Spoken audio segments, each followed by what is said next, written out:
Before 2014, our Annadatas battled relentless droughts, crushing debt, and market exploitation. Despite nurturing the land, they reaped only despair, trapped in low productivity, weak irrigation, and unfair prices.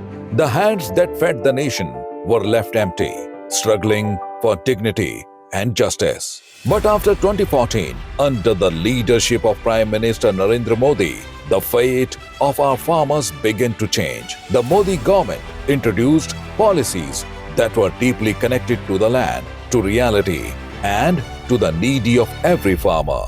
Under the visionary leadership of Honorable Prime Minister Narendra Modi, the Dhan Dhanya Agriculture Mission has been launched in 100 low productivity districts to enhance agricultural output and boost farmers' income. Additionally, the Pulses mission is driving self-sufficiency in pulse production.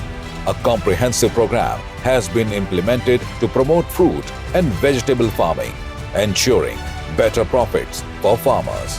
While the mission for cotton productivity has been introduced to uplift cotton growers, the marine sector initiatives are strengthening the fishing industry, increasing production, and creating new opportunities for fishermen. These initiatives reflect the Modi government's unwavering commitment to making India's agriculture and fisheries sector self-reliant and prosperous.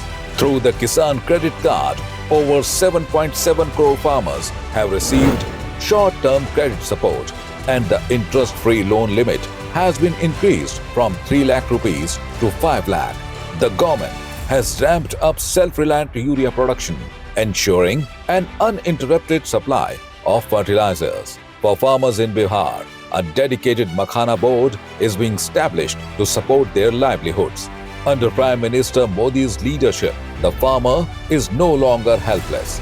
He is empowered and self-sufficient.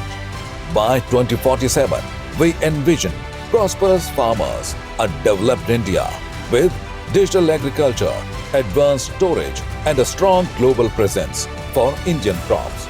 Our farmers won't just feed the nation, they will drive India to the forefront of global agriculture.